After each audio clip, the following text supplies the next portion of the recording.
Please rewind this cassette. There's a term that's often used by film buffs called the language of cinema. It's a bit pretentious, but it does refer to the way a director communicates his information to you, how they use the lens, lighting, camera movement, sound design, and editing to create a certain mood. If there's someone who had a unique way of speaking in moving pictures, it was Robert Altman, one of the most celebrated and studied filmmakers of the 20th century. This video is going to be focusing on his 70s work. What's the meaning of this shit? Listen, this dude made a lot of movies.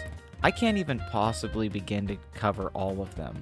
I haven't seen everything he's made, and I'm not sure if I ever will. Some of them are hard to find, even in this era of the internet. Although I do dig O.C. Stiggs. From 1970 to 1979, he made 13 films. How the hell is that possible?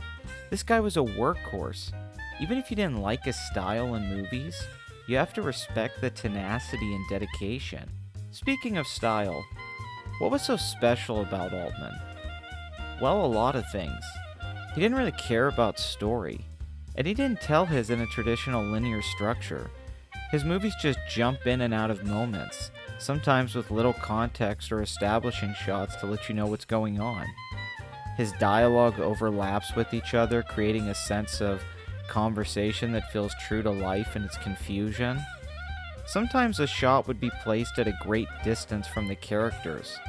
It's voyeuristic, it's like we're looking in on something we aren't supposed to see. What about characters? Altman was different and unique with that as well. His films don't usually have a lead. We follow dozens of leads with their own individual storylines. Sometimes they cross paths, and other times they don't seem to have anything to do with each other. So what kind of feeling does this bring out in us?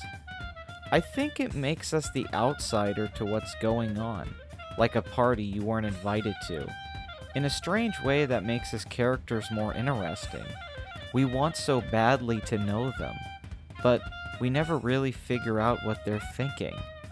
A lot of people like to say that a good scene in a movie is when you know what the characters are thinking without them saying anything.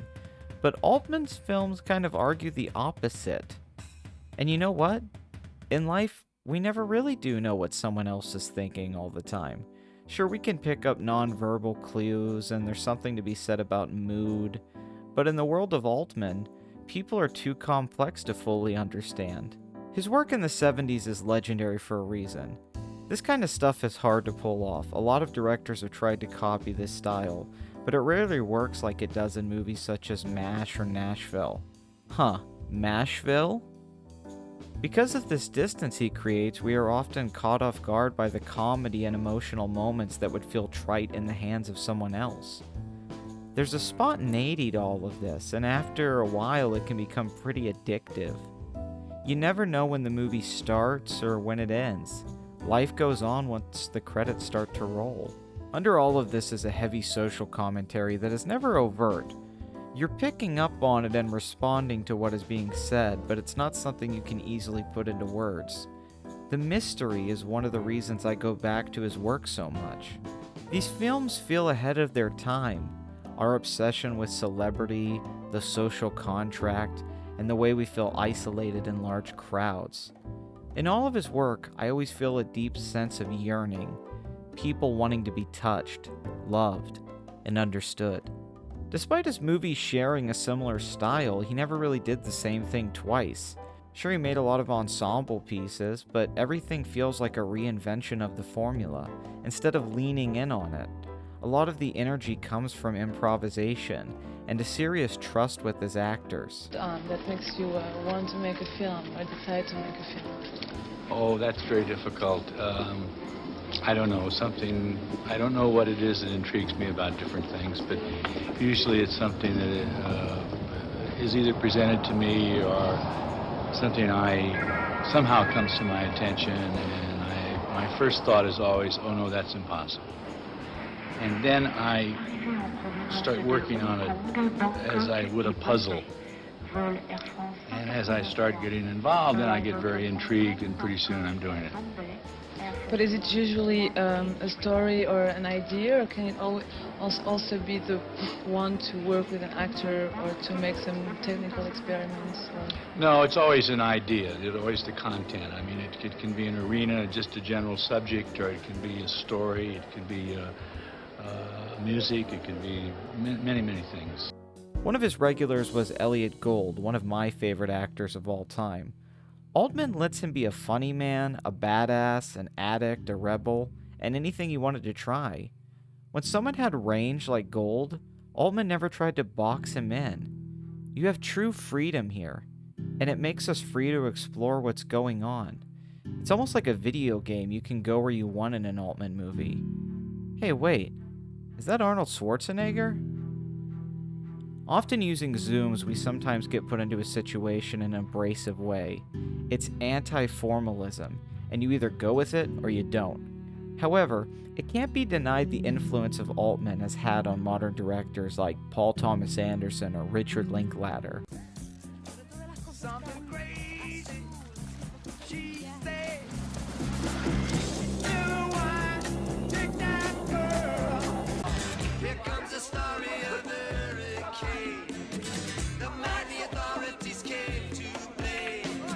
This style and genre subversion gives his work a sense of artistic and creative freedom that I haven't seen in many filmmakers.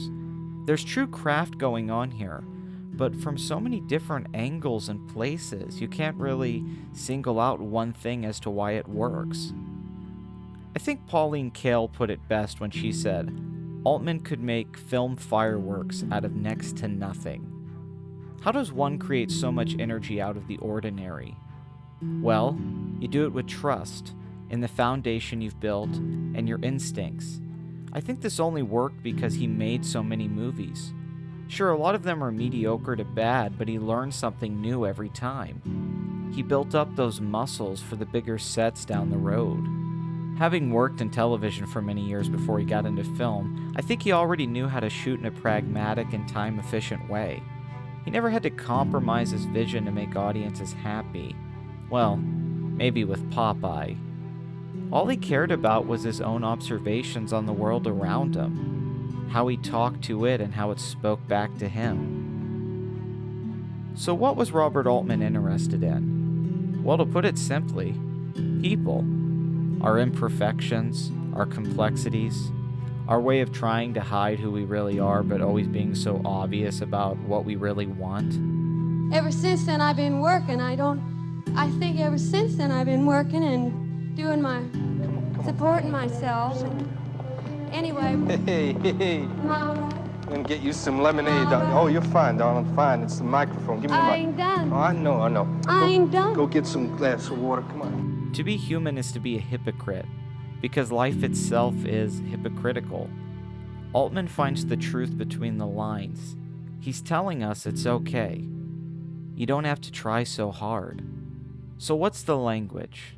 Well, it's a bit whimsical and esoteric to try to explain in one video, and I'm not smart enough to really do it. But I guess you could call it Altman-esque. A truly original voice, and a man who loved the voices of others. Yeah. Did you know Altman very well? I got to know him because when you get a nomination, you end up going to all these different things you got to go to, and lunches and dinners and different things. So Robert and I hang out and start talking, and I just loved the guy. It was so much fun to talk to, and so we started palling around. When Ron Howard was going up to the stage, Robert stood up and motioned me, and he went up the aisle and I went down the aisle, and we hugged each other, and he said to me in my ear, "It's better this way, David."